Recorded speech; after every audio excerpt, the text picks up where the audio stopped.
Hey everyone, welcome back to my channel. As I had a very interesting situation where I had a person pull out a gun on me. That's where the headline title is. But the truth is, this person was just mouthing off, and then I'd never seen this person a day in my life. So the situation was, he was a friend of somebody, the person, client I went to see. And I don't know what this person was on, but he got upset, started cursing. I'm like, okay, bro, why are you cussing at me? So then he decided to lift up his shirt and he showed it looked like a Glock. It has the appearance of a Glock. And I'm like, okay, man, it's not a big deal. So he was talking about, yeah, see, I told you, yeah. Now you're scared now. So I'm sitting here saying, I'm not scared of you. I just can't get to my gun fast enough. That's what I was saying in my head. So the universal sign of anything is you throw your hands up. Of course, once I got away from the situation, I called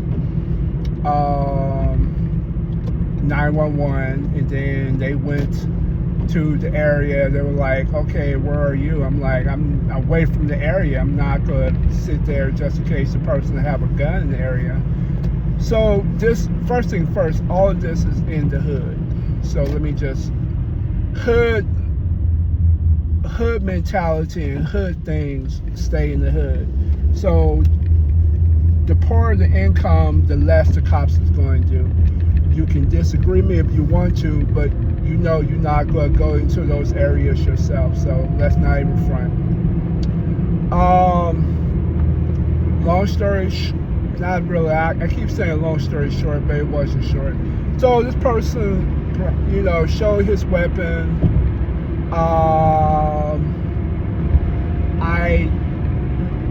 90% of the time I carry my gun with me everywhere, just not when I'm liking the field working. But this situation I should have, but I'm actually glad I didn't, because let me tell you what ego happens, especially when you have guns. Gun give you a sense of invincibility, and wherever you think you are doing, and wherever your life issues is, you have a gun, and people just don't fight fair. So this person won a intimidation factor for the sake of intimidation. I'm pretty sure this person legally not even supposed to have a gun. But in the state of Kansas and the state of Missouri, you don't need a permit to have a gun. You can just have it on you, on your person, without a permit. But this is what the law defines.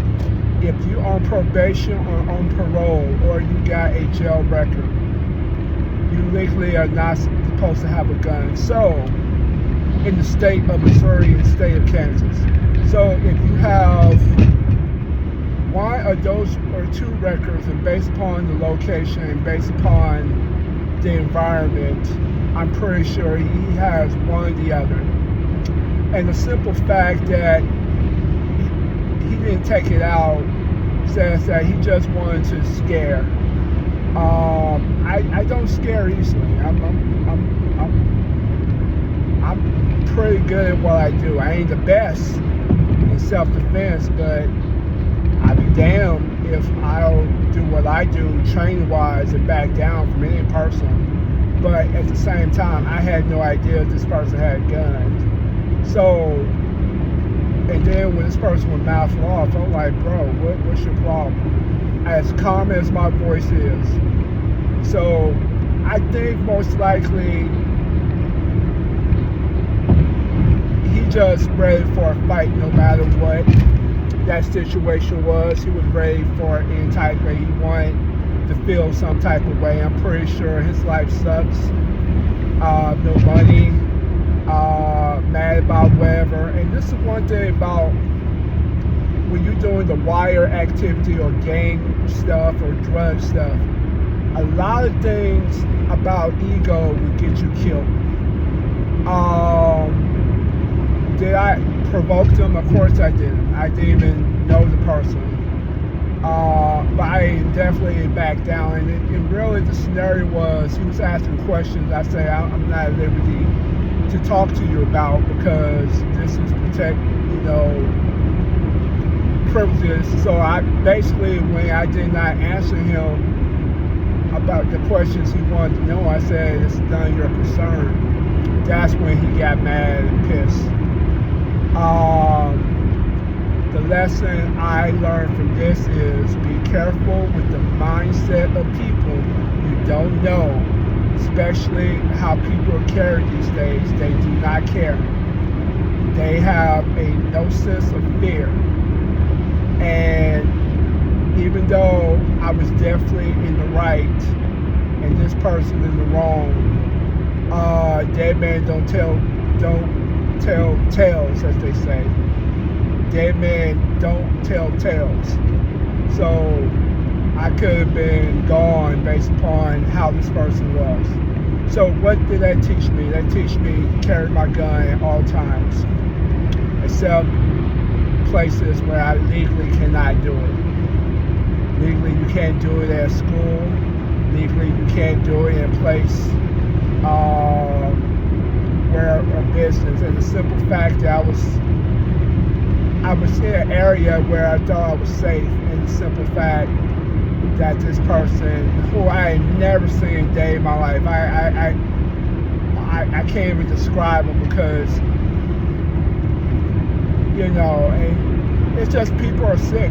People are got mental illness, and people just don't care. They don't care about you. They don't care about your life.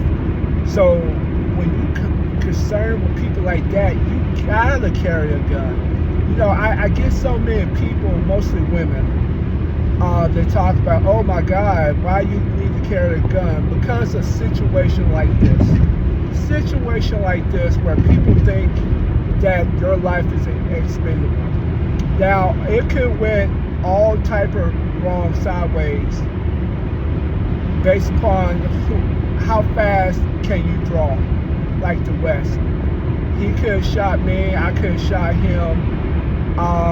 If I shot him, my gun's taken. I'm going to be taken down to the jail, not because I'm guilty, just because that's procedure. So much ego. When you pull out a gun, it's a lot of liability. So you have to be careful. It's better not to even pull out your gun except you in your home. That's really the truth. The really truth is, it's better than you to have, really just have your gun in your house. Because depending on the state, it's almost a crime to even protect yourself. And my state is a red state. Technically, the other state, which is Missouri, is a red state too. Maybe it's a blue state now. I don't keep up with politics like that. But people are sick. People are sick and they do not care. So you got to, protect yourself. None of my martial arts, my Brazilian Jiu-Jitsu, my karate, my boxing, my Filipino martial arts, my Krav Maga, my Wing Chun experience, my Filipino martial arts, Cali Eskrima, Filipino dirty boxing, American Kempo Jiu-Jitsu. None of that means nothing when somebody has a gun and they are uncouth and they don't care. So be mindful when you're talking to people that you don't know what the other person is going through. So when people and most of the stuff is ego, because he had ego. Well, it started off, he told me to go for myself. And I said, dude, who are you talking to? Telling me to go for myself, who are you? And then he's like, okay, I'm gonna show you who I am. Then that's when everything kind of escalated. It's just, people are sick, and I'm pretty sure he got a jail record and stuff. So I hope he go to jail. I'm glad that I made it safe, but just people, you just gotta be careful out here when you're dealing with unsick, dealing with people. You got to carry just for your protection. And please forgive me when it sounds like I'm making a sexist remark, because I know men and women that do carry, but not enough women do. And I've had women tell me that the ones they carry because a situation happened where it forced them to carry.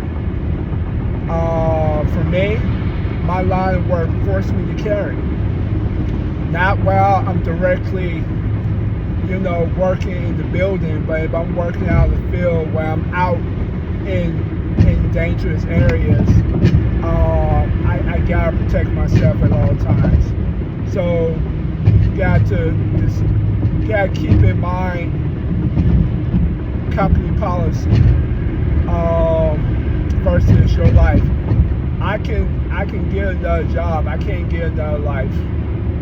So that's kind of the essence of everything, and it was a kind of real situation. And actually, it makes me like, okay, let me get back to the gun range, because I kind of been slacking a little bit because of football. But I keep shooting my less lethal every week, but not my lethal during football season. But you get rusty at, you kind of slip. But just don't use it for all legal purposes. Don't use your weapon unless you really have to. And I'm glad, and I'm pretty sure this guy wasn't really trying to bring it out. He just was trying intimidation, which is against the law. Now, this is where I learned how pointless and useless that cops are. When I did a police report, the person had to shoot the gun, had to show the gun to me in order for a weapon. So I had to be shot at, or their parents are looking at a gun for them to arrest them. Or in my state, it doesn't recognize brandishing a weapon, but it can represent intimidation. So you showing a gun, it's an intimidation factor, which is against the law. Trust me, I went to the police station and I found out the hard way. So you really almost got to, two things you gotta do. You gotta have a gun, you gotta have a lawyer. And to be honest, you need to have a lawyer is much better than having a gun. So anyway, I wanted to share that story, and this is for learning purposes. I'm glad I didn't mouth off and ego and stuff like that, but it just shows you how sick that people are today. Just people don't care. So, all right, guys, have a good one.